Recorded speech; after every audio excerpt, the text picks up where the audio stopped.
Thank you everyone for joining us on this afternoon for discussion of the concept of functional coexistence in general in the peace building field and conflict resolution field, because I think this is it is my pleasure. Actually, let me start. My name is Margarita Tadevosyan. I am a postdoctoral fellow and research professor at Carter School for Peace and Conflict Resolution, and I am very delighted to be joined by colleagues here, Dr. Tatsushi Arai, Dr. Susan Allen, and Dr. Ann Phillips, to have this conversation with you. And I think we are trying to have the format more of a discussion rather than presentation, and invite your feedback, your engagement with this concept of functional coexistence.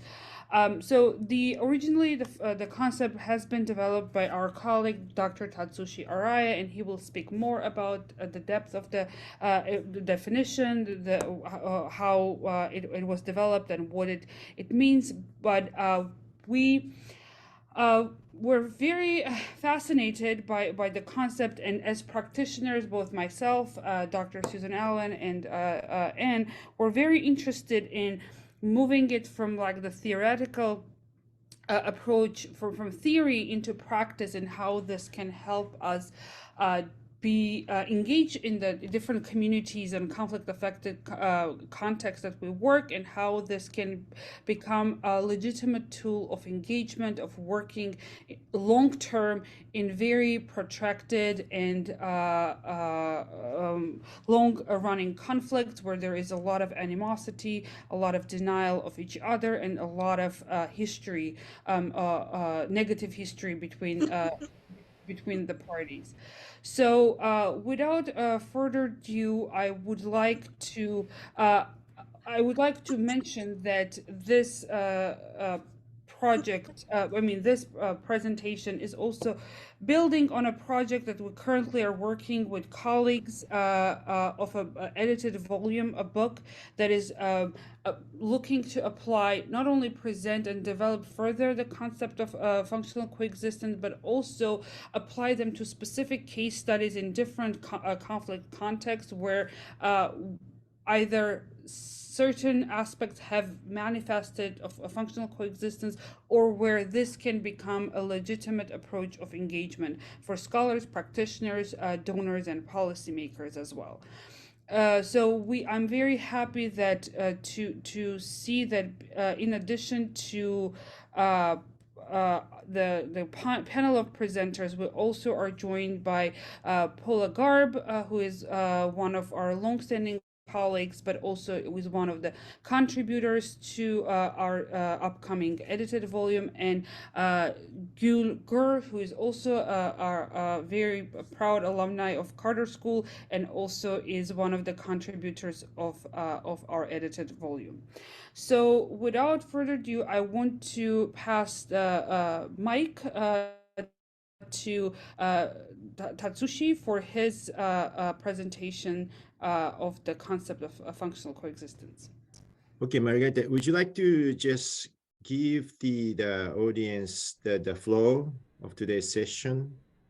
Sure. So we will again, Tatsushi will present the overview, present the definition, the conceptual foundation, and the significance of the functional coexistence, and will touch upon his area of expertise and a case study, an illustrative case study of Taiwan-China talks, and then we will continue to talk about kind of foundations of a conceptual foundations of the concept. Then we will turn to Susan Allen, who will talk about long-term incremental peacemaking, and more specifically functional coexistent approach to peacemaking. After kind of we lay down this foundation, we will engage in more specific discussions of how case study discussions and of transitional case to functional coexistence, where I will present the case of Armenia and Turkey, and then potential and emergent case of functional coexistence, and Phillips will talk about the potential application of this in the Armenia-Azerbaijan context, and then we will open it for question and answers for you guys to engage in more constructive discussion. And at some point we'll also invite our contributors, Paula, Garb, and Gulgur, to just mention also their case studies, because Paula Garb will be authoring a chapter that is looking at Georgian Abkhaz conflict, and Gul is working on a chapter that is looking at Cyprus conflict. Okay, thank you very much. Let's begin now. Okay. My name is Tatsushi Arai. I go by Tats. I'm an associate professor of peace and conflict studies at Kent State, a graduate of George Mason. Very happy to meet you all. As Margarita mentioned, I am too a scholar practitioner, meaning that I devote much of my time and energy doing practical peace building work, especially in contexts which have a large-scale violence. I want to just give you a disclaimer before I begin. My grandfather was a haiku master. Haiku is a form of poetry in Japan. And I was trained in haiku poetry.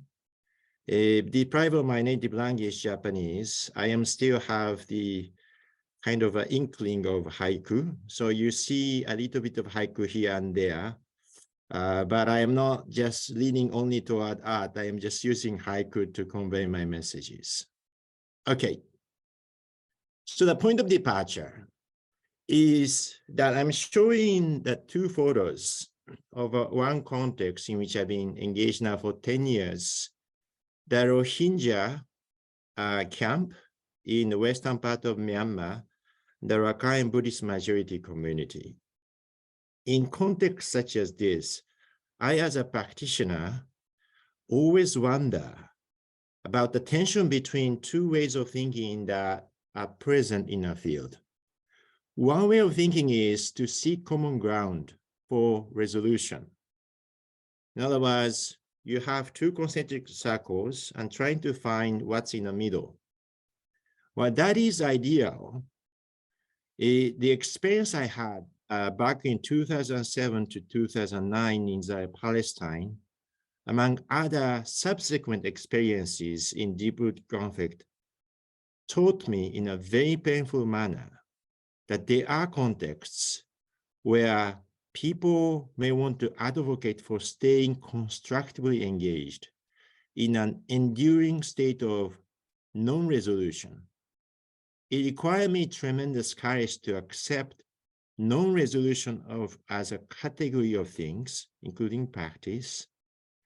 But I think the Rohingya situation, among other situations, really taught me that it is simply disrespectful, even to mention resolution, even management, even transformation, not to mention reconciliation, to the people who want to stay in an enduring context of non-resolution.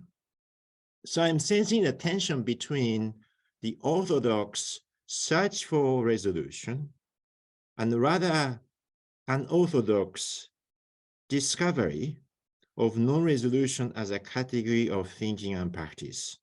So I'm going to take this as a point of departure and define a specific phenomenon where that tension occurs.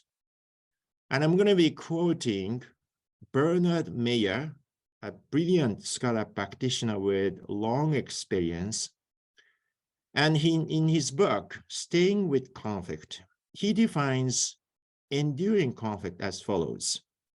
Enduring conflict is that aspect of a dispute that is embedded in structures, systems, values, or identity. It will therefore not be resolved through short-term, resolution-oriented conflict interventions. Enduring conflict is long-lasting because of its nature.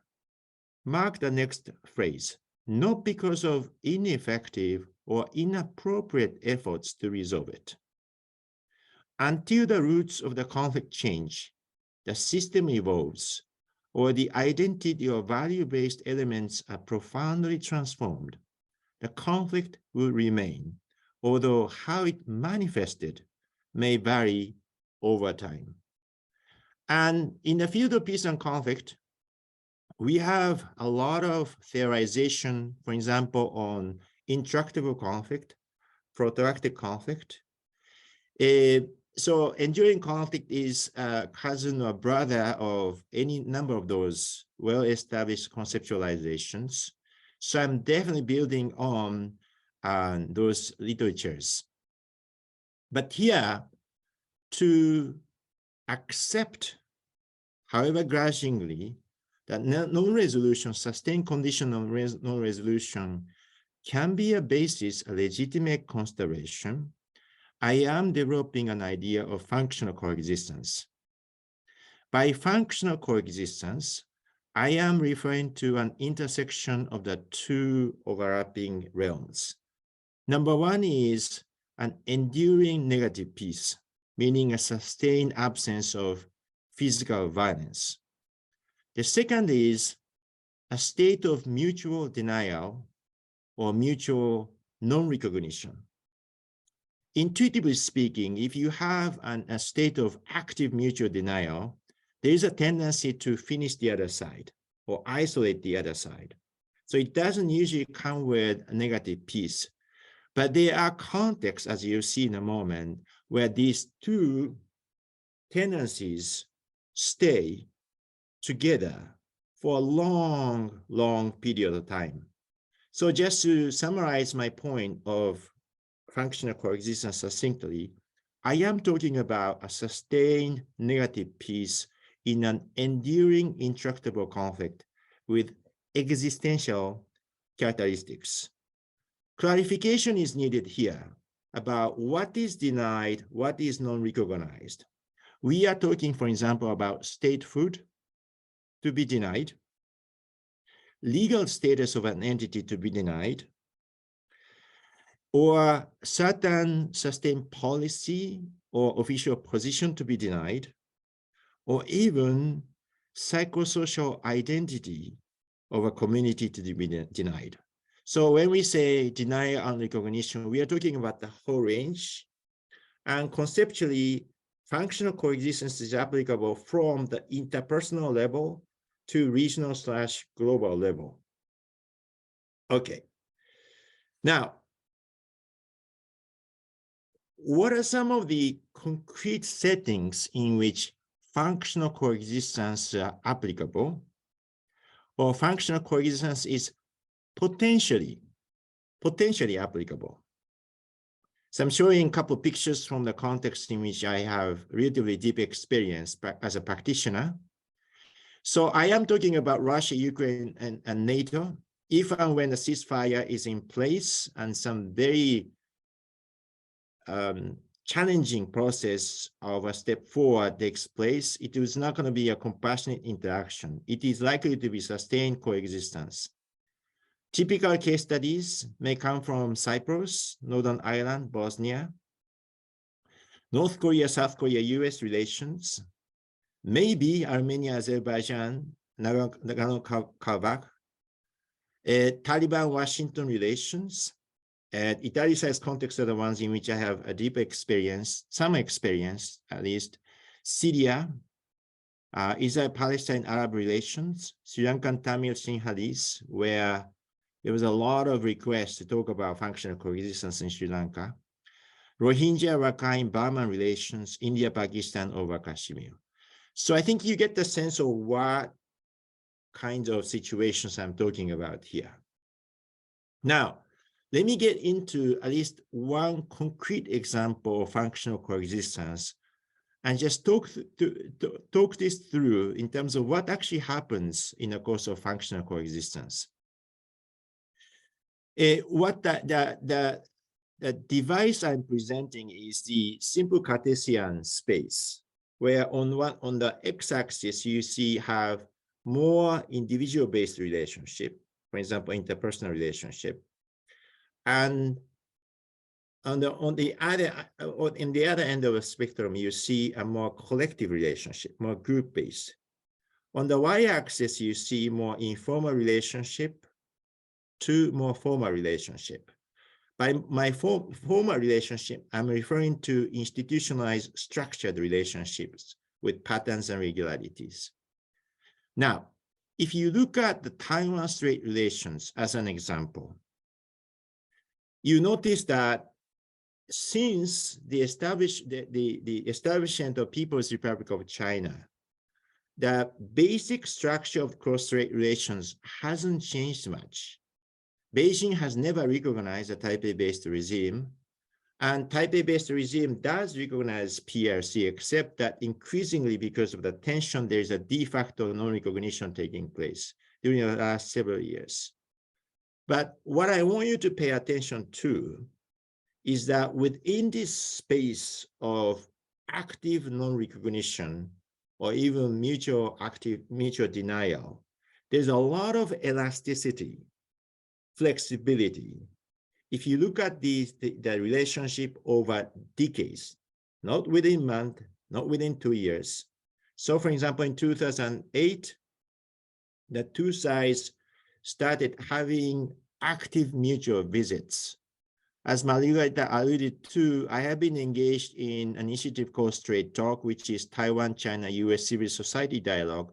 Those things began to happen in 2005, even prior to that to some extent, but increasingly more possible. So you notice that individual visits are interpersonal, more informal. You push them, you have more collective, a little more formal.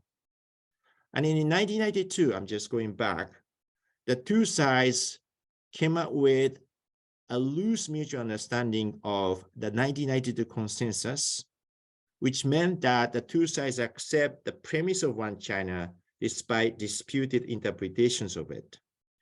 And with that and other premises that emerged, the two sides came up with a de facto free trade agreement, ECFA, in 2010.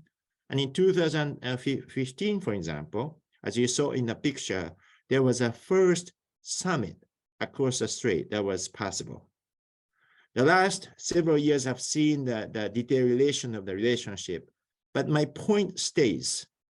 The boundaries of mutual recognition, non-recognition are quite elastic. They move. If that is the empirical reality that's possible, then normatively, constructively, what can peace-building practitioners, professionals, and policymakers do? Here comes the haiku poetry. So I don't know who composed this poem. This is my son, and I summarize my educational principle for my son in haiku poetry. If you can talk, you can sing. If you can walk, you can dance. Now, you figure out what that means. But the basic point is, somebody said this is impossible. The only thing you can do is talk. But if you can talk, potentially you can sing, and so on and so forth. Let me just theorize this. Because of the conditions of mutual non-recognition, what one practitioners and policymakers can choose to do is only short-term actions and projects. Those are limited in scope, limited in funding, limited in duration.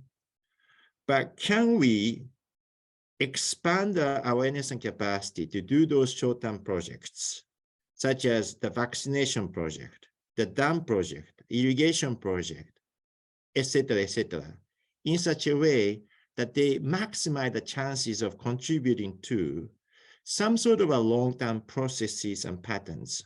And that requires not only analysis, but also imagination, because I want to remind you that functional coexistence is a context of mutual denial where space for action is very limited.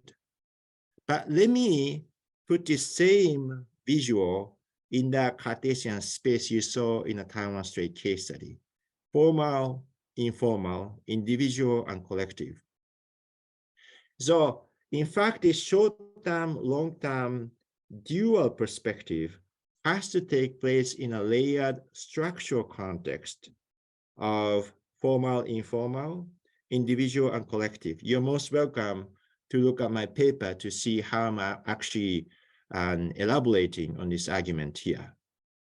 But there is one question that I want to just pose to end with that this functional coexistence research has generated. That is the importance of something called contextual transformation.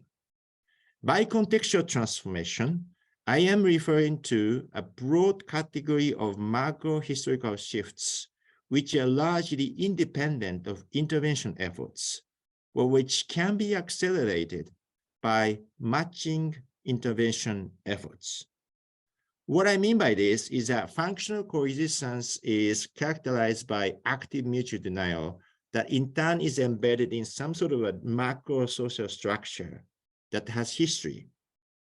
And I learned when I was a GMU student that, you know, it's important to be the change you want to see.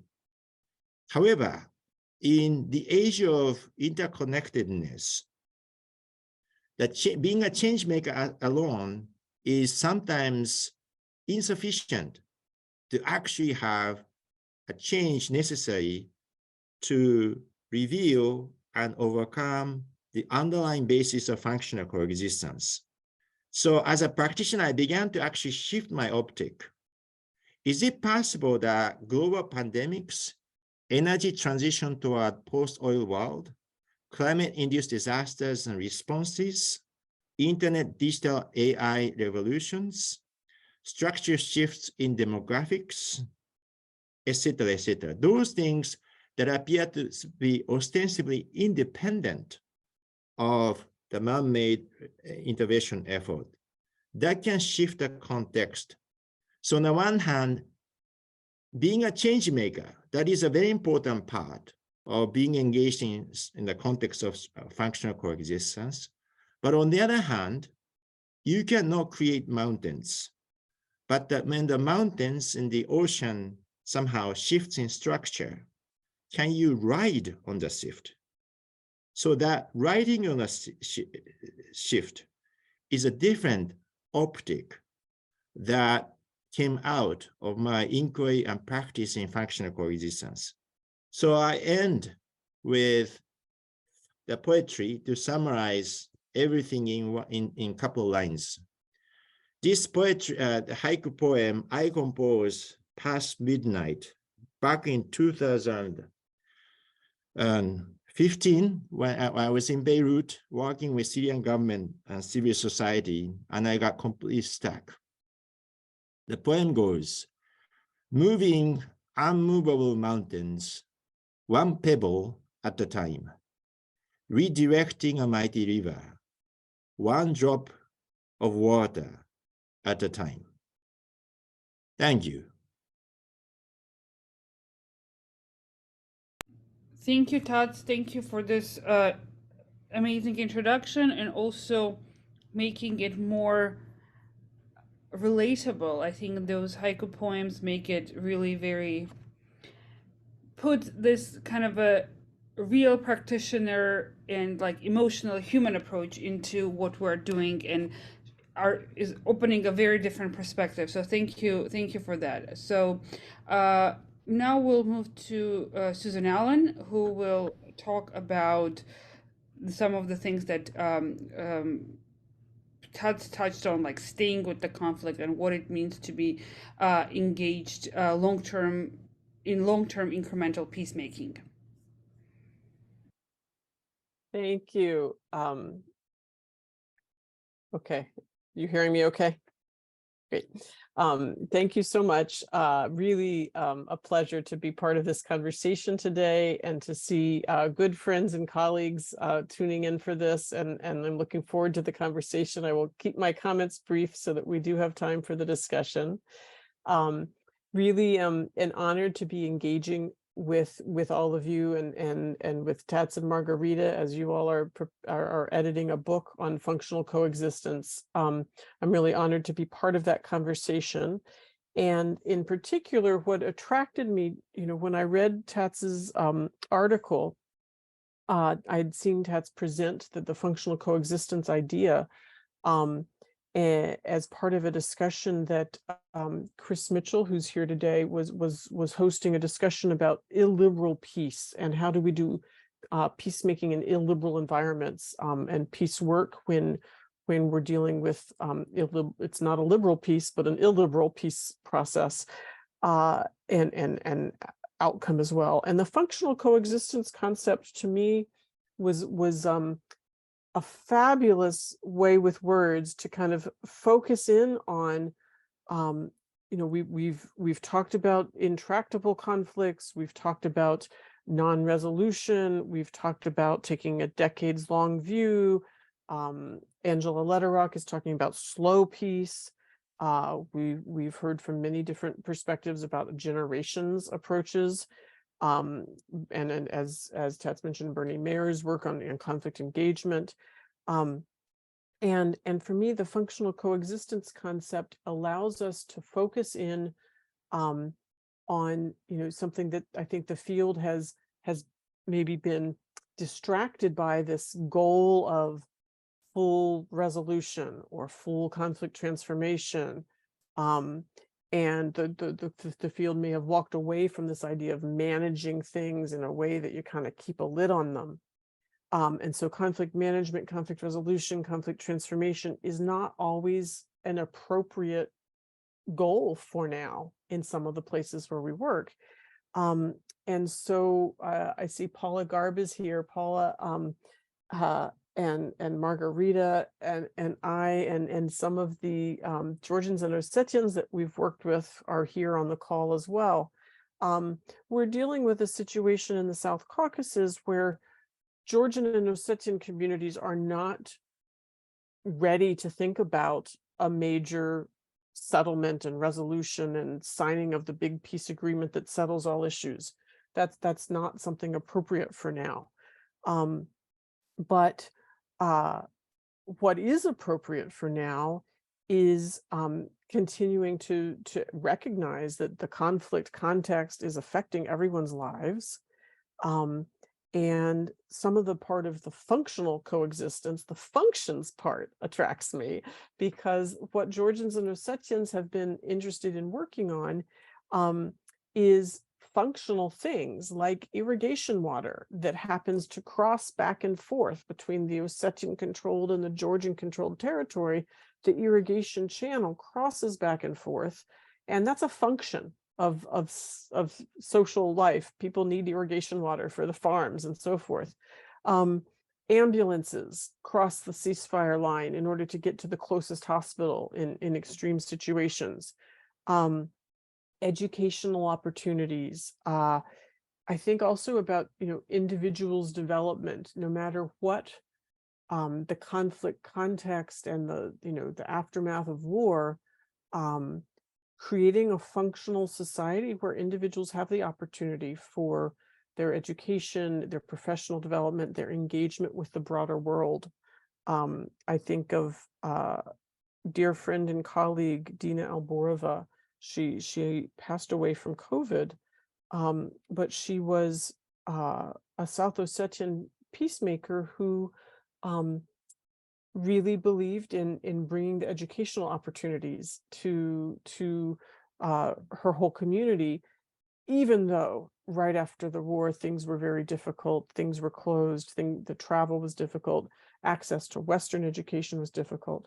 And Dina came here to George Mason University for several months as a visiting scholar, and was able to do the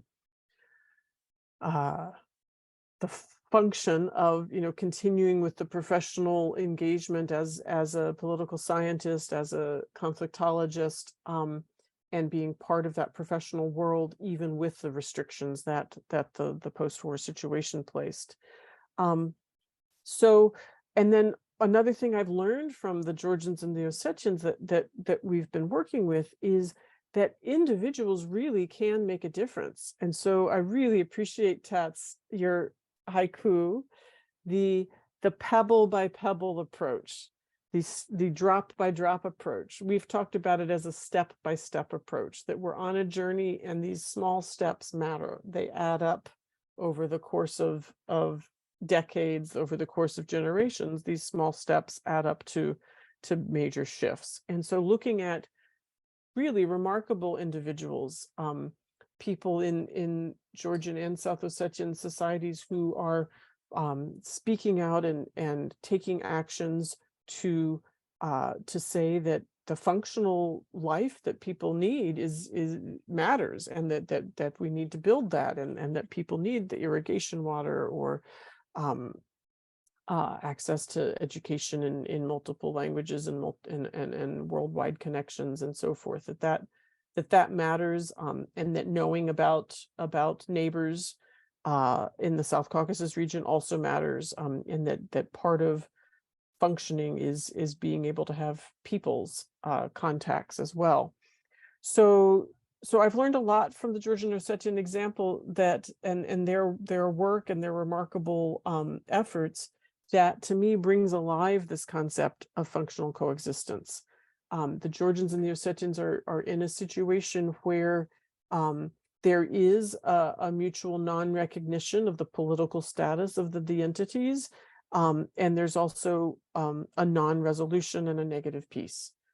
Thankfully, there's been very little violence over the recent years since 2008, where there was major fighting, but few outright instances of battle deaths since then. So given this situation, which I think meets this definition of functional of the state of functional coexistence, I want to look at what is possible practice-wise. And what I'm learning from the Georgians and South Ossetians is what's possible in this state is to do what's possible. And that sounds like a kind of tautology, and maybe it is, but I think it really, I've learned in talking with Georgians and Ossetians about, what can their peace process support now, that we need to push the envelope without breaking it. We need to just gradually expand the space for peace engagement without kind of, if it's a balloon that we're blowing up, we blow it up slowly enough that it doesn't pop. That we need to look at what's the situation now, what does that allow, and then work pebble by pebble, drop by drop, step by step to gradually expand the space that's available in this enduring negative peace for building a constructive, positive peace over the long term. And I also want to say what a difference it means to prevent battle deaths and to prevent a return to war at a time when the regional outright war is so close for the Georgians and the Ossetians. To not have outright fighting is a blessing, and to acknowledge that preventing the return of war is a worthwhile goal. I think that the concept that Tats has given us with functional coexistence allows us to embrace and accept that it's a worthwhile goal to not return to war, and to be able to engage in conflict engagement without making it to the final peace settlement instantly, but to be able to engage in a way that leads us to, prevent more deaths on the battlefield. I'm just looking at my notes. Have I covered the different aspects that I wanted to mention? I guess another piece I'll mention is that in this state of functional coexistence, I've talked about the role of remarkable individuals. I also want to mention the really strong role of networks of individuals, networks of people who are working for peace. So it's both the individual and then also the groups. And what I've seen with the Georgians and Ossetians came together around, they wanted to work on a simultaneous release of prisoners after the war. And there were some obstacles to that release. And a group of them came together, and I think it was 15, 16 people sitting around, and they had different expertise. There were the lawyers who knew about what would be required to issue pardons for certain prisoners to get them released. And there were the human rights advocates who knew, the human rights issues. And there were the mothers who knew other mothers' pain, that their child was across the dividing line and in a prison and they couldn't meet them. And there were the families of victims who had been, their family members had been killed allegedly by some of these prisoners. And it took a community, took multiple communities of people together thinking about what's needed to make this prisoner release possible as a confidence building measure. And each of them playing a different role in a way that it took, months of work to make it finally happen. And it took each of the different expertise. It took engaging journalists who spread the word about why would anyone want to forgive certain actions? Why would anyone want to see any of these prisoners cross and go home and be held by the other side as opposed to in their own prisons, and spreading that word through the media. So that, to me, was an example of the drop by drop, the pebble by pebble, the step by step can be done, not as an individual, but as a group. Because when we each take one or two steps, and there are lots of us taking them all in the same general direction, that adds up to a lot. When we each bring a pebble, that adds up towards the mountain when there are multiple ones of us doing that.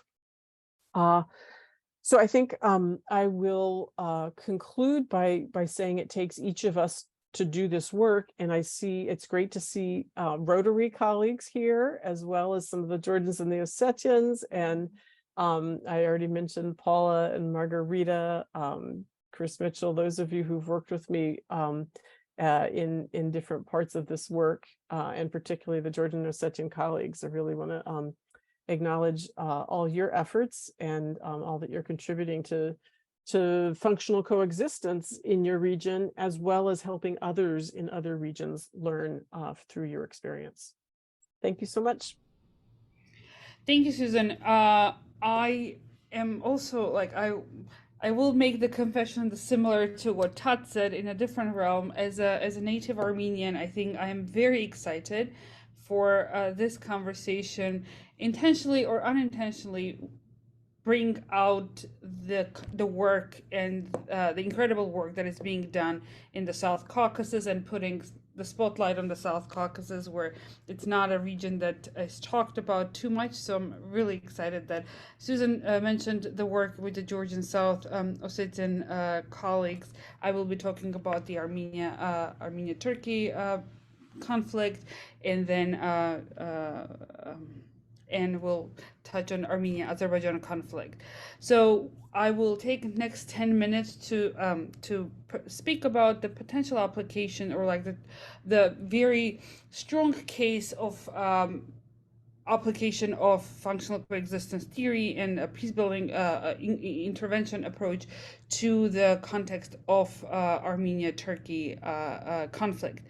I mean, we can talk about that conflict for hours and hours, and we'll have different views and different approaches. And I don't want to, in any ways, to present kind of a very biased view. But I want to start by saying that for those of you who don't know, Armenia and Turkey do not have direct diplomatic relations. It was a result of the events that unfolded in right after with the First World War in 1915 until 1923. In the Armenian community, and most partly internationally, it is recognized as the genocide of the Armenian people, together with other minorities in Ottoman Empire by Ottoman government. Turkey, the current Turkish state, does not accept those events as an act of genocide, but rather as casualties related to the war, the First World War. And there is with unaddressed trauma that has the Armenian nation has experienced, it kind of has stained significantly the relations between two nations. And after the independence of 1991, again, Armenia and Turkey failed to establish successful diplomatic relations. There is a lot of mutual denial of history, denial of the victimhood of the Armenian people. At the same time, there is a lot of, on the Armenian society side, a lot of blame, accusation, and negative enemy image towards the Turkish state and Turkish people in general. So there is, and this conflict has been going on, if you will, for over 100 years now. But what I want to kind of, coming back from history to the modern days, I want to kind of take the 4 key lessons that, if you really need to read the fabulous article by Tats, that he has highlighted 4 key lessons that he has been drawn from looking at the decades-long view of conflict intervention. And first would be the need to build historical awareness of shifting boundaries of mutually acceptable conflict behavior. And bringing that kind of key lesson to the Armenia-Turkey context, I want to say that ever since independence, Armenia unfortunately fought another war with another neighbor in the region, Azerbaijan, and we'll talk about that. But again, Turkey supported Azerbaijan in that conflict, which put another kind of layer of animosity, or like added another dimension to the conflict between Armenia and Turkey. And there, for a long time, there has been this non-engagement, complete denial of the other side, complete non-willingness to engage even on a human level with each other. However, we have seen that there has been a shift in this boundaries of what is mutually acceptable. There is a lot of people-to-people contact now between Armenian people and Turkish people. There is a lot of tourist visits back and forth. There is a lot of informal trade that is going on between, again, the border physically is closed. There is no ability to cross the border physically, with the only exception in 30 years when the earthquake happened in Turkey recently, Armenia, the crossing point, the border between Turkey and Armenia was open for the humanitarian aid from Armenia to pass to Turkey. So it's, again, a very important and significant and symbolic step that has been done, which also helps us to understand and see that there is shift in the boundaries of what is mutually acceptable behavior. So I think that's one important component or the pillar that we can build or advocate for functional coexistence approach between Armenia and Turkey before even we talk about recognizing the genocide, talking about possible reparations to the families and whatever that would entail. But we can see that there is one major block, like the building pillar, that we need to make spread the awareness that the boundaries, this historical boundaries, have shifted. The second takeaway was that there is a need to remain constructively engaged in a state of non-resolution, in a state of enduring non-resolution. Unfortunately, too often, especially in highly political processes, we see there is this need to sign the peace agreement, to get the deal done, to get to mark that, what was it, that to dot the I's and cross the T's and call mission accomplished, especially when there was a lot of political pressure. Armenia and Turkey had this in 2000 7 or 9, there was this big process of rapprochement, where there was a big push from the United States government. There were these protocols of restoring relations signed with Secretary Hillary Clinton on the back front, like on the background, and then European leaders supporting all of that, with all like this process that it was pushed as we are finally getting to resolution. And then obviously things didn't, it was very political, did not work, things collapsed, were stalled, and those protocols are still not ratified by either parliament. So, and then everything kind of fell apart. So there was not an effort at that point to continue to constructively engage and not rush a political premature solution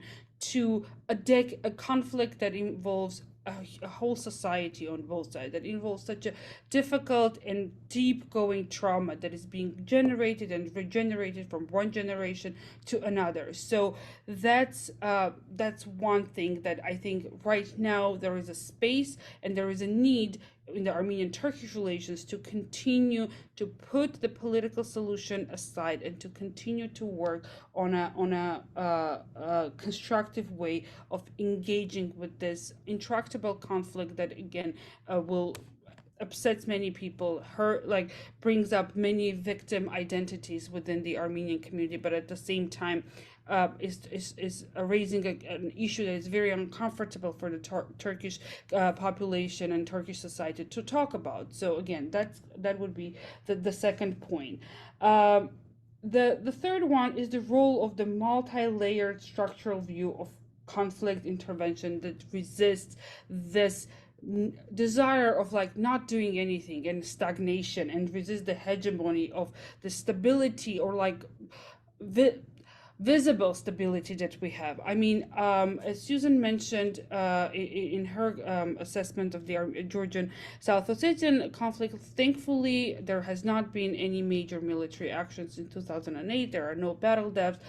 Same goes to the Armenia-Turkey. Within the past 100 years, after 1915, there have not been any military actions. There has not been any battle deaths. There have not been any immediate kind of confrontations or clashes, neither large scale nor small scale. I mean, there have been allegations of Turkish mercenaries fighting in the recent war in Nagorno-Karabakh, which is a kind of different issue, and then a lot of military support by Turkish state to Azerbaijan, which is again, but there is no direct confrontation between Armenia and Turkey in this matter, and there is this tendency. Well, everything sort of is good. Why? Let's not rock the boat. It's working out, and there is the need with everything else going on in the world. Let's not. This is good enough sort of approach, and I think that's what functional coexistence theory and approach allows us to move beyond that, to push back to that hegemonic thing of let's put the lid on it, and it's not burning right now. It's been like this for 100 years. Let's keep it that way, and that will be okay. And then the last thing that I want to mention as like a takeaway that Tats is offering us is the importance of making short-term action to facilitate a long-term social change. And I think this is a very practical and pragmatic approach that functional coexistence offers us, that we do, looking at small incremental steps, step by step, drop by drop, as has been mentioned, doing small things that immediately we might not see the impact, or we might see a result of there are like 30 people talking to each other about controversial issues, or 30 people on both sides talking about with each other about certain things. That's not something donors want to see. They want a bigger impact. They want to see a bigger thing that comes at the end, like I don't know, like a signing of some type of memorandum or something that they can put in their report and say this is what our money has achieved. But in real life, in the real world, this is not how conflicts work. This is now not how peace building interventions work. And then we're doing small steps, and then years later we are seeing this long-term social change that is happening. And I think that by applying and framing our approaches with the functional coexistence theory in mind helps us practitioners to engage better with people in the policy circle, in the donor circle, who genuinely want to support us, to have a better understanding of how this works happens and how it can be productive. So I think, again, bringing it back to the Armenia-Turkey context, I want to say, if we think of those 4 key lessons as pillars that help us build a functional coexistence approach in Armenia-Turkey relations, I feel very confident that they exist, and very strongly. And we, as practitioners working in this region, we just need to kind of take those pillars and continue building our peace intervention in the region. And I think I went a little bit over. Thank you so much. And now I will pass the word to Anne Phillips, who's gonna tell us more about the potential of applying this to, unfortunately, another very devastating and still ongoing conflict in the Caucasus. Thank you, Margarita, and so delighted that so many people are interested in our conversation this morning, and look forward to the discussion. My presentation you've gotten a heavy dose of South Caucasus here, with Susan talking about Georgia and South Ossetia, Margarita speaking about Armenia and Turkey, and I will turn my attention to Armenia and Azerbaijan, an area that I have worked on and been familiar with for a very long time. I will focus not so much on individual actions, but really on the national, regional, and international levels. And a point that Margarita made at the end is donors, international actors do obviously influence and shape the environment within which individuals in these very fraught and difficult environments work. So we need to be cognizant of all of these things. One pebble and the mountain are together, one drop and the stream are together in shaping environments in which we can all try to help people affected by conflict make progress toward a acceptable situation for them. So for Armenia and Azerbaijan, a long-standing conflict, and 26 years of diplomatic efforts by the OSCE Minsk group, and multiple track 2 workshops and dialogues were unable to establish a durable peace between Armenia and Azerbaijan following the First Karabakh War, which ended in 1994. The stalemate was punctuated by occasional upticks in border violence, and the Second Karabakh War contributed to a consensus, I think, that a new approach was needed. So in the next few minutes, I would like to outline why those more traditional or standard peace approaches failed, and the potential for a functional coexistence engagement in the conflict. And to begin with, I need to make say a few things about the background to the conflict for those of you who are not so familiar with it. And these will just be the wave tops, to be sure, because time will not allow it. Remind ourselves that Nagorno-Karabakh was an autonomous oblast within the Soviet Socialist Republic of Azerbaijan in the Soviet Union. The reforms introduced by Gorbachev and Shevardnadze in the mid-1980s opened the political space for existing and aspiring political leaders to resurrect nationalism as a driving political force. And in 1988, Nagorno-Karabakh itself, this autonomous oblast, was a multi-ethnic entity. There was an Armenian majority, a strong Azerbaijani, an Armenian majority, a strong Azerbaijani minority, and other ethnic groups living in this space, this autonomous space. In 1988, the Nagorno-Karabakh Governing Council voted to join Armenia. In other words, it shifted, it wanted to shift its focus toward Armenia and away from Azerbaijan, although the oblast existed within Azerbaijani territory. This unleashed killings and expulsions by Armenians of Azerbaijanis and vice versa, not only in Nagorno-Karabakh, but also in Armenia and Azerbaijan itself.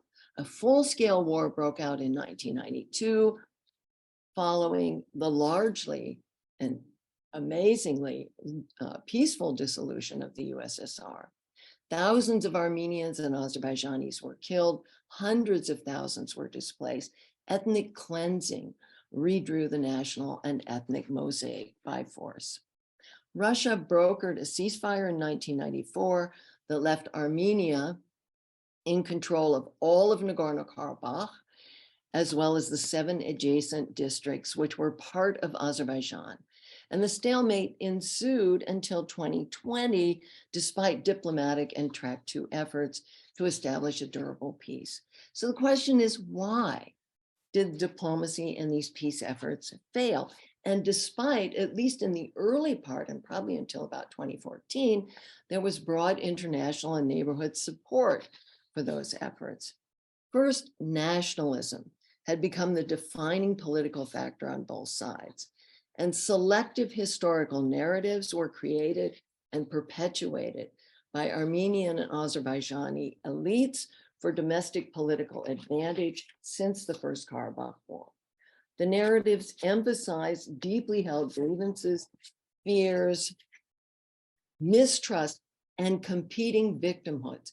Competing victimhoods is so hard to, it creates enormous obstacles for establishing a peace and certainly reconciliation. And these narratives, in turn, shackled leaders' ability to reach compromise when they were willing to do so. And this did happen in the Key West negotiations in 2001, in Kazan in 2011, and when hopes were actually the highest with the new Armenian Prime Minister, Nikol Pashinyan, and not so new, but Azerbaijani President Ilham Aliyev, that they could reach a settlement in 2018 or 2019, in that period, because all the rhetoric was for building on preparing the people for peace in both Armenia and Azerbaijan. So nationalism, exclusive, selective national narratives. Second, in the Armenian Azerbaijani case, the international principles of self-determination and territorial integrity, which were framing issues for the Minsk diplomatic framework, collide in Armenia and Azerbaijan. Armenia focuses on self-determination for Karabakh Armenians, while Azerbaijan emphasized restoring territorial integrity. Both principles very legitimate and strongly held, but in the case of Armenia and Azerbaijan, they collide. So third, the underlying security dilemma was reinforced by historical narratives and colliding international principles, which created a zero-sum view of security, which was not adequately identified and addressed. So Baku launched the Second Karabakh War on 27th of November 2020, which is the starkest and most dramatic reflection of the failure of diplomacy as well, and at the Track 1 level and the Track 2 level. During the war, Azerbaijan regained all of its territories occupied by Armenian forces, as well as the southern part of Nagorno-Karabakh, which had been home to a significant Azerbaijani population prior to the First War. A truce agreement was brokered by the Kremlin in November of 2020 and reflects a shift away from traditional peace-building goals. There's a 9-point plan, which we don't have time to go into, but be happy to discuss. Important to note, the status of Nagorno-Karabakh is not mentioned, nor is the establishment of diplomatic relations between Armenia and Azerbaijan. 2 years later, the situation remains very tense. The continuing relevance of the security dilemma is evidenced in occasional border clashes, Azerbaijan's incursions into Armenian territory, disputes over the Lachin and southern corridors.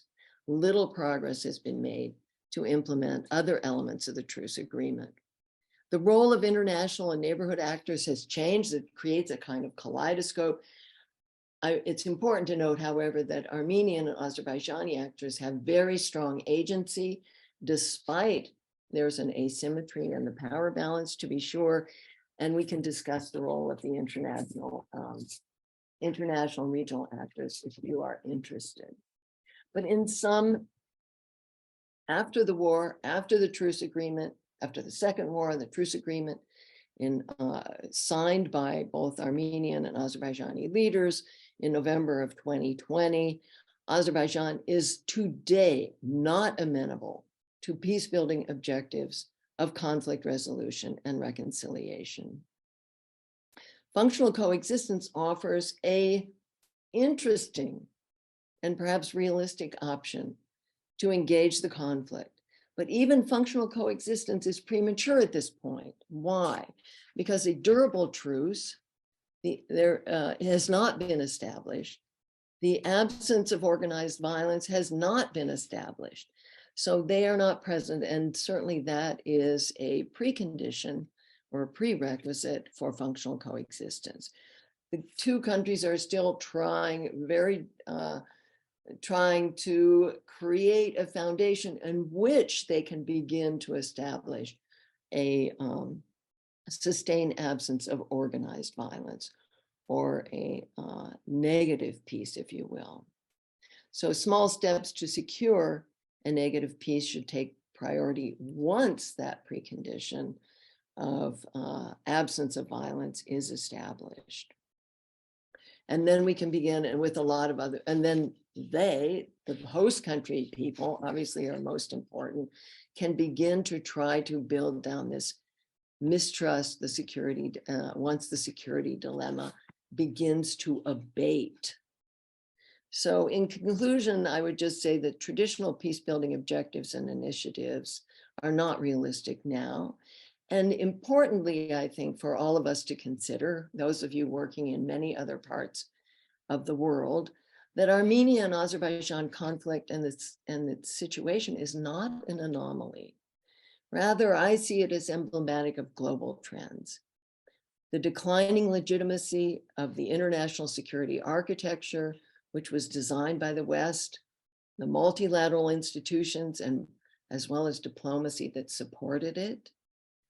Identity politics instead, and particularly identity politics based on nationality, ethnicity, and sometimes religion, which are very difficult to negotiate when things are structured according to identity politics.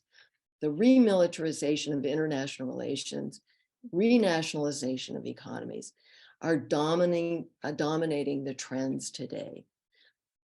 Nothing is unilinear, this is not homogeneous, but it's certainly something we should take into account. And together they represent a resurgence in zero-sum calculations and strategies, which are headwinds for all of us engaged in the peace and conflict resolution community. So I think my last word in this, what I see as a very unsettled global environment, the value of adding functional coexistence to the policy and peace building repertoire increases exponentially, and I'm very grateful to have this discussion with all of you today. Thank you.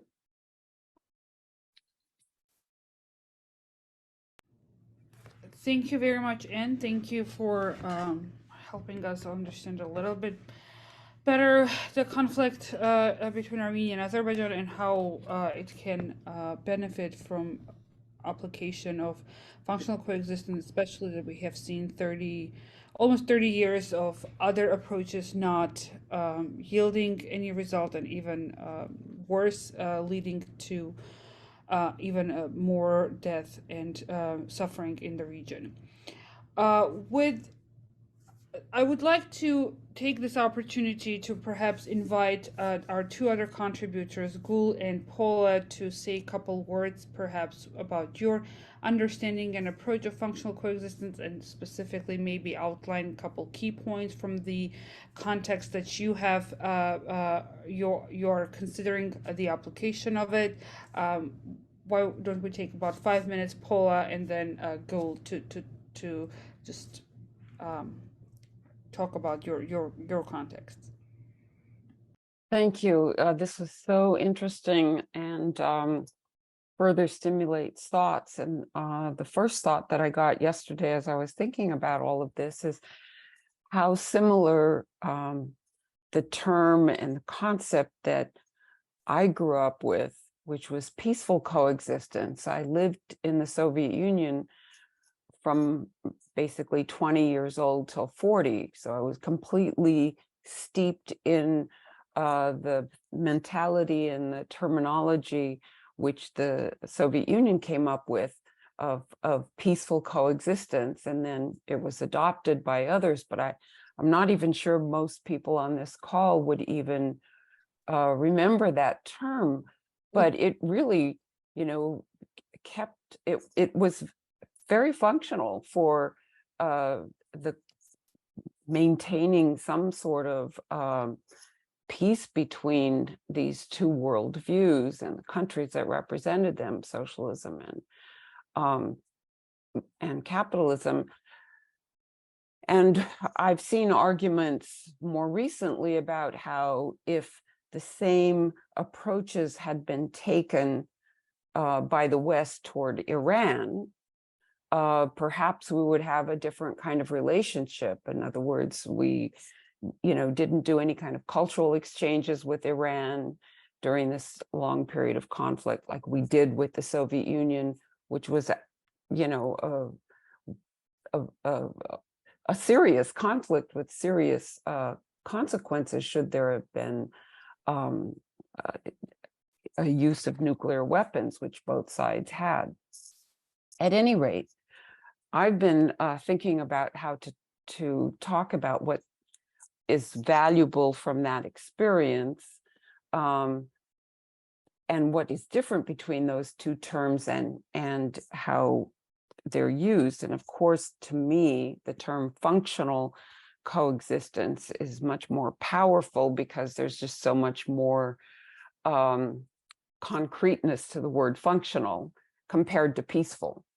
Although peaceful does mean nonviolent, but in thinking about how if we had had this concept developed in the early days when Susan and I started working in the post-Soviet context, we struggled, as she said, with getting people on board on the different sides to think about, conflict resolution or conflict transformation. I think we did come up with transformation, but it was very difficult for our partners to look at that. But if we had talked about, hindsight is difficult to be sure of, but I'm pretty sure that we could have gotten farther with the term functional because we would have been thinking more in terms of, okay, what kind of legitimate trade could go on across this contact line,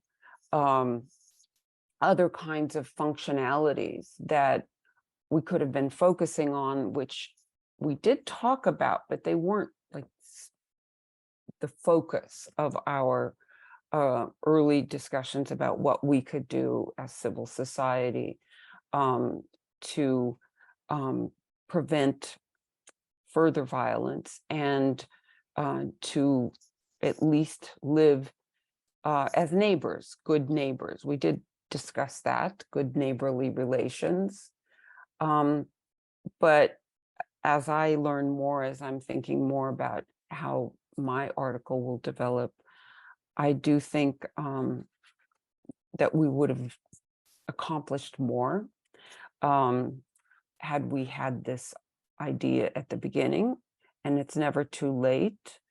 And I hope we have the opportunity with Ukraine-Russia relations, that there will be a time when civil society dialogues can take place there. And I'm glad, Tats, that you brought up that case, because I think some of us are already looking ahead on that one. Thank you, everybody, for being here, and I look forward to other people's questions and comments. Thank you, Paula. Gul, now let's turn to you before we open it up for questions and comments from the audience.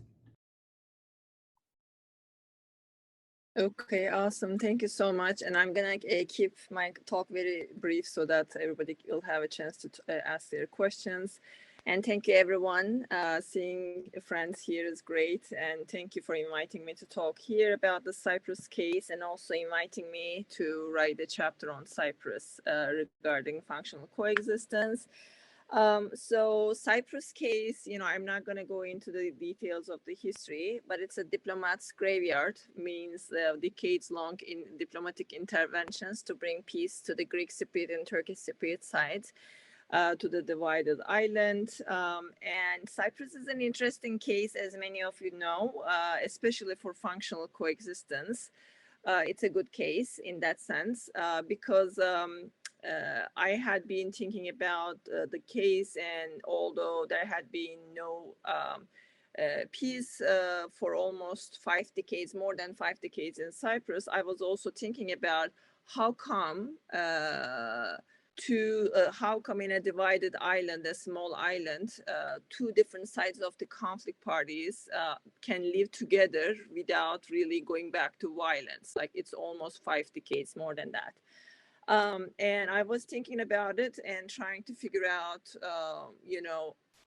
what can make this possible, because it's a peace, it's negative peace. There is no violence, there is an absence of violence, but there is no comprehensive peace too. So I was thinking about the form of theory that would explain this. And during that time, actually, Tatsushi wrote this article, and I really enjoyed reading and applying it to my case.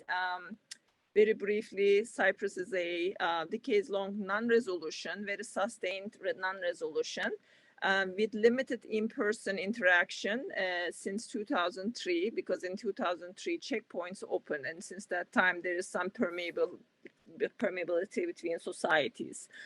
There are incremental steps taken at all levels, from grassroots, mid-level, and state level. There are short-term projects, but also long-term processes like technical committees and green line regulation allowing trade between the two sides.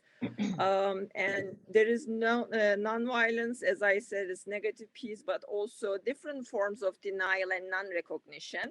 And my article especially will focus on this different forms of denial, non-recognition, legitimacy issues, because this non-recognition issue is not manifesting at every level same. So there are different levels and different forms of elasticity and flexibility in terms of non-recognition, although at state levels there is non-recognition because Northern Cypriot side is not recognized, as you know, internationally other than Turkey. But at people's level, at community level, there are a lot of flexibility about this and different forms of acceptance and recognition.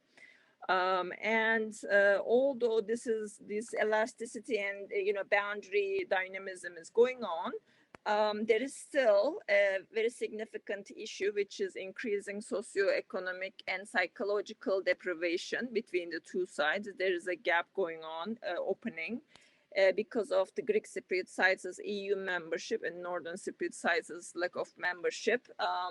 You can see this visibly if you go to Cyprus, like less developed, northern side is less developed, and if you talk to young people especially, lack of hope, for instance, lack of uncertainty. So you can observe this very easily.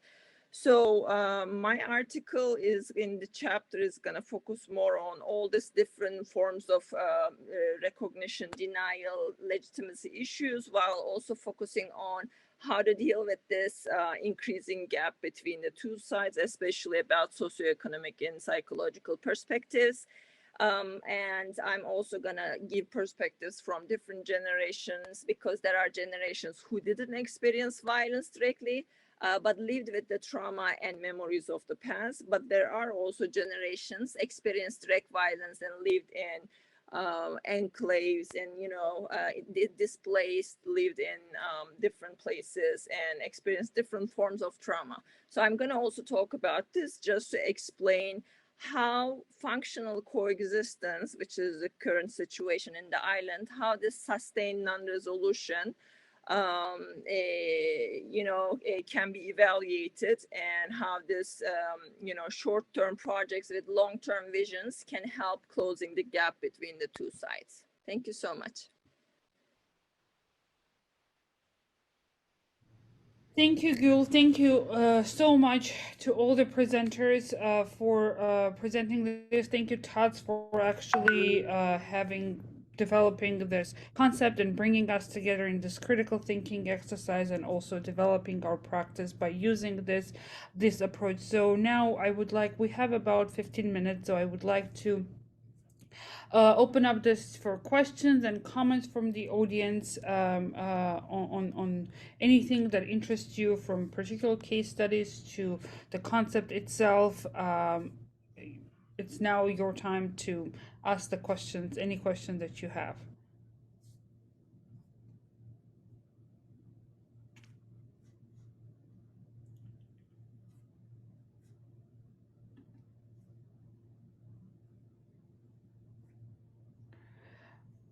I see Geoff Thomas, right? If you can just unmute yourself and ask the question, please. Thank you.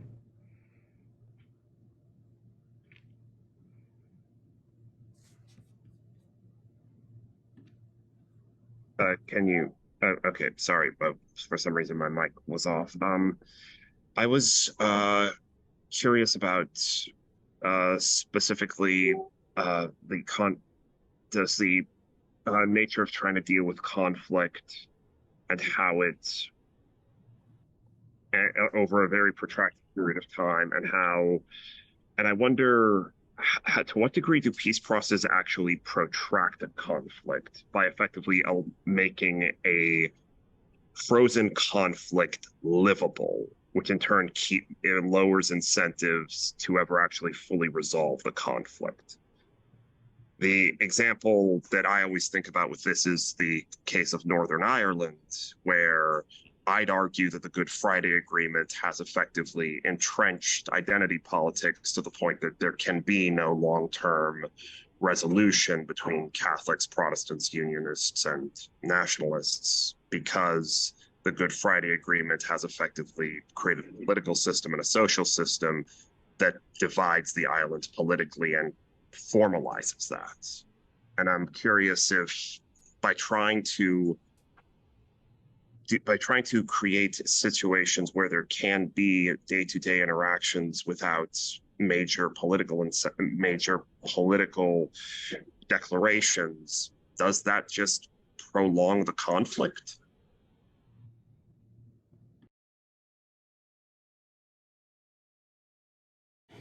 Thank you for your question. I think that's a very valid question, and you brought the example of Northern Ireland. I am happy to say that we have a very good colleague and very respected colleague Roger McGuinty, who will be part of, who is the contributing author for our book that he will be specifically writing about and talking about the Northern Ireland case. So once this book is complete, I would encourage you to hear his perspective, and I agree. I mean, sometimes we hear from people that, let's say, the Dayton Accords the same way has actually divided the Bosnia and Herzegovina and created very like separation of the ethnic groups. But before giving my opinion, I would like to not abuse my my role as a chairing person of this panel. Give chance to Anne to respond, and I don't know, Tats, do you have comments? And then Tats will respond. Thank you.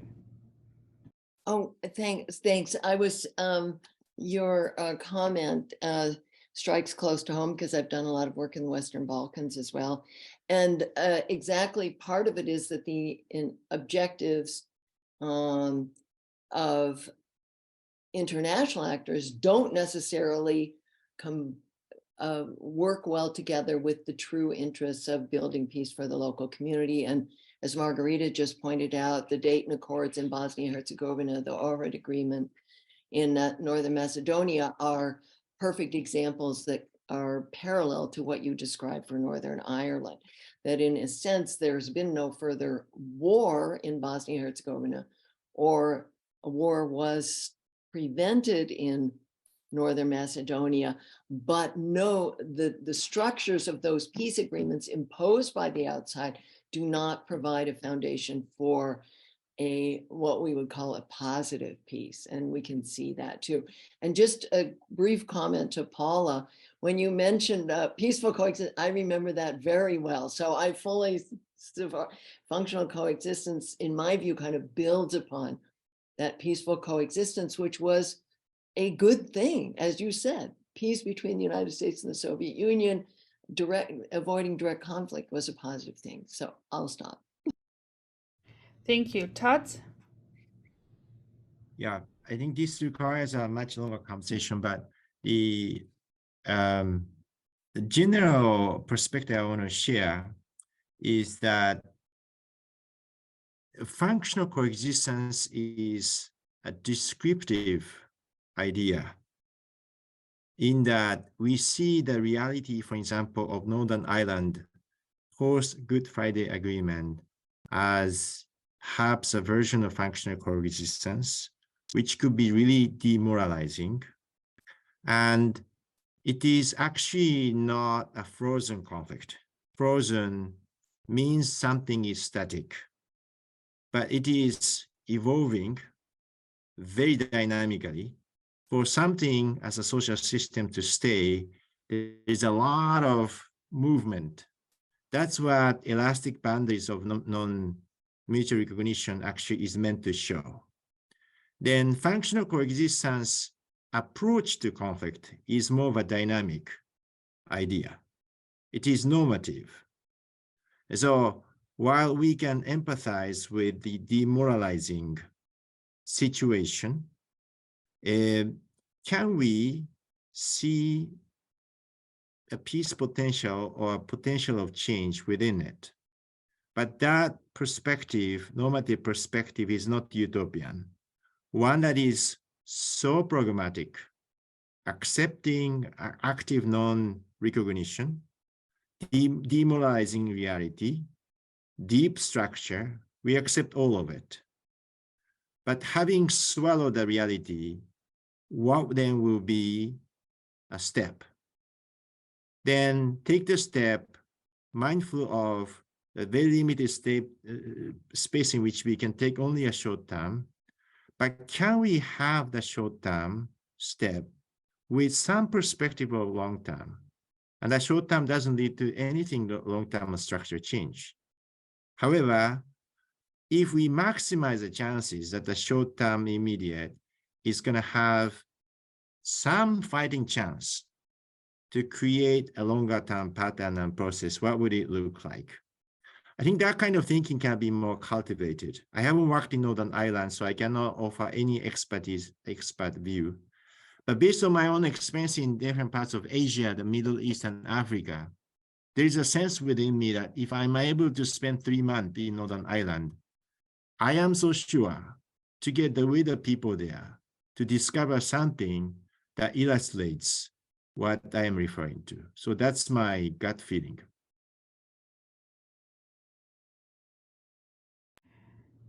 Thank you.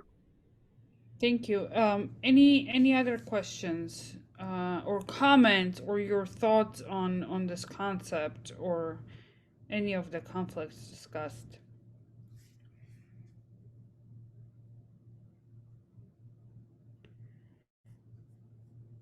I would like to mention that Tats has put in the chat box the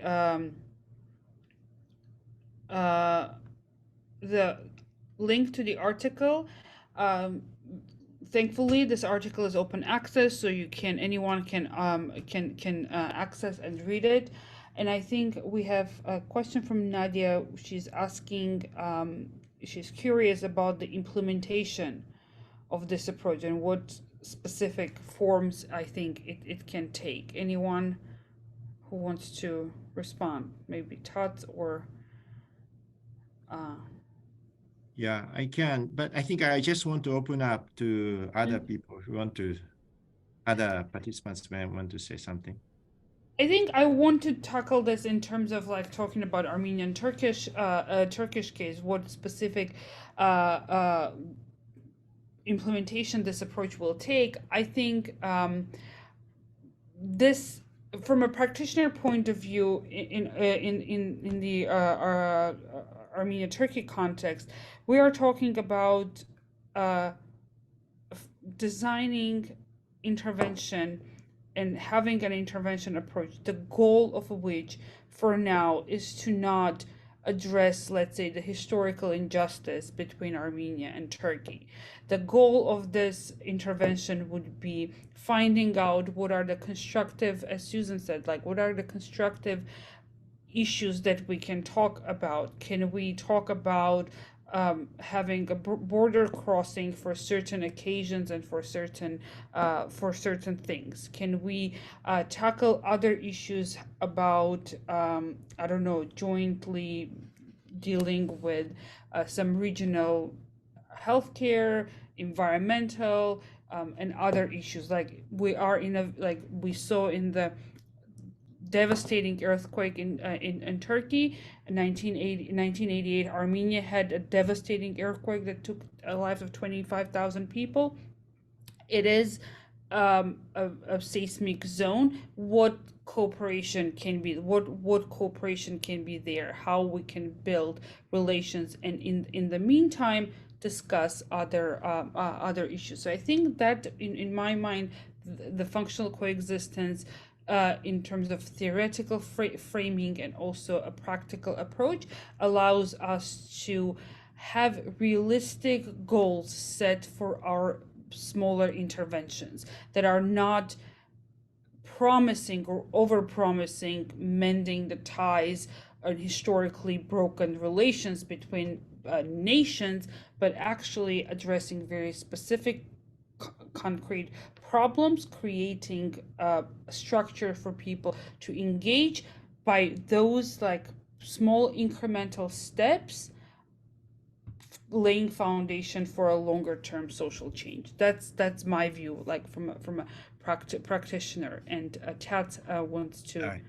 So I think Margarita did a great job in her 10-minute presentation to lay out the 4 ideas articulated in the article. One, historical awareness idea, how to remain engaged in an enduring set of non-resolution, view of multi-layer structure of conflict system that sustains functional coexistence, and a short-term connected to long-term.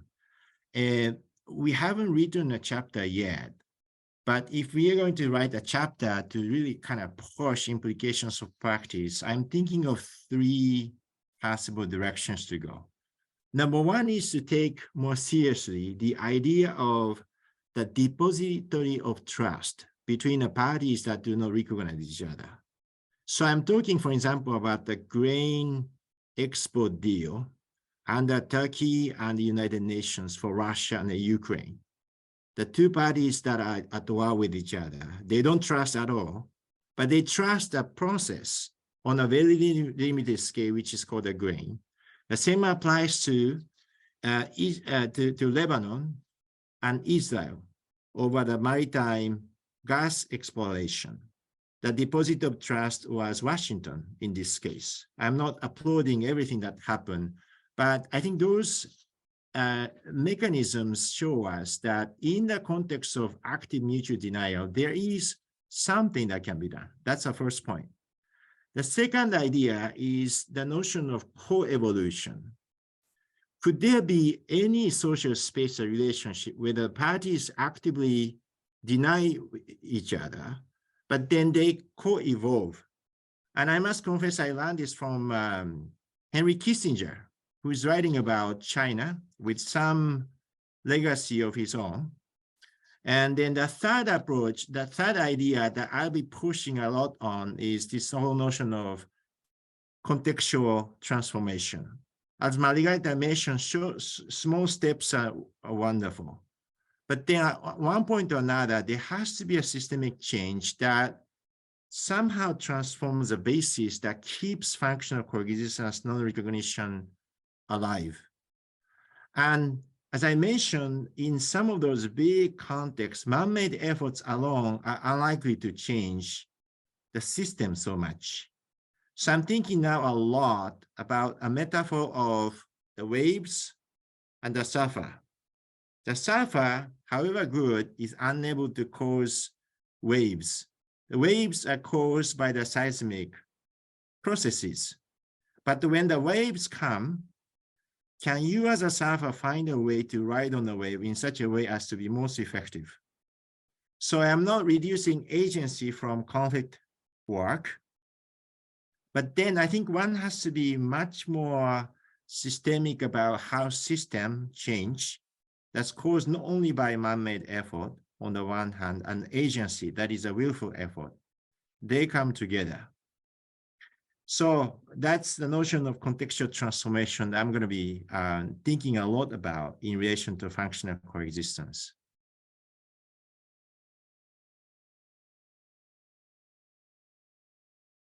Thank you very much, Tats, and thank you everyone for joining us on this Thursday afternoon.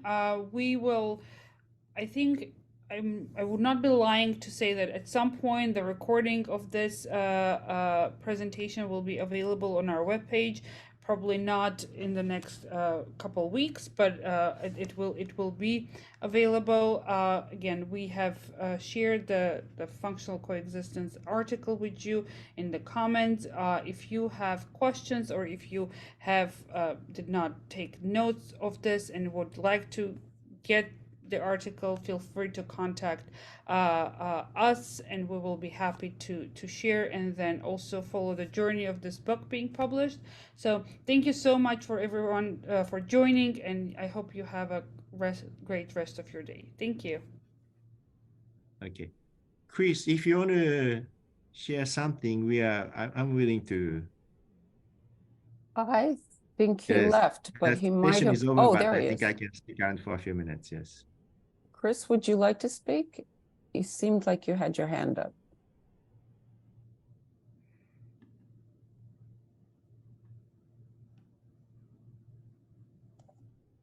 Yeah, okay. Can you hear me now? I can hear, yes. Okay. There were a couple of things that occurred to me that you could perhaps take a leaf out of John MacDonald's book. And I've always been very keen on the idea of superordinate goals as being trust creating. And one of the things that John did a few years ago now, I think in Kashmir, was to set up a bus service. I'm aware of that one. Yeah, I mean, and I think in John's case, it was a bus service that linked up to, or maybe 3 religious sites on both sides of the ceasefire line. You know, where the Kashmiris Muslims wanted to get in one direction but couldn't, and Hindus wanted to get in the other. And John spent a lot of time, doing something really particularly practical, which is, organizing a bus service, and a bus service which crossed the ceasefire line. And that was something which they couldn't have done separately. They had to do it together. It built a certain amount of trust, and it's an eminently practical thing. And the other thing that occurred to me was I'm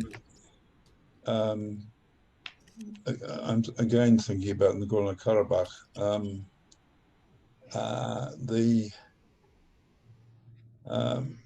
The whole point that I think it was Margarita was talking about was sort of, all right, there's nothing really violent going on at the moment, but there's a great deal of skirmishing. Well, I mean, one of the first things that Dennis Sandoli and I were ever confronted with in the region was the same sort of situation along the frontiers. And I think if you read one of Dennis's articles, he helped through the OSCE to set up a corridor, a buffer zone with joint patrols, early warning systems, et cetera, which managed to dampen down the possibility of sudden firefights starting up again and ruining everything. So again, I know nothing at all about what the situation is now, but it might be a good idea to see if somebody could organize or think about, separating two potentially fighting sides. That's always a good thing to do, and do it jointly. Just a couple of ideas that occurred to me. And the other thing that keeps, I do like Tat's idea about coexistence, because over the years I've become progressively disillusioned with the idea of conflict resolution, because I don't think that it could, I don't think it works in most cases, and there has to be something to substitute it.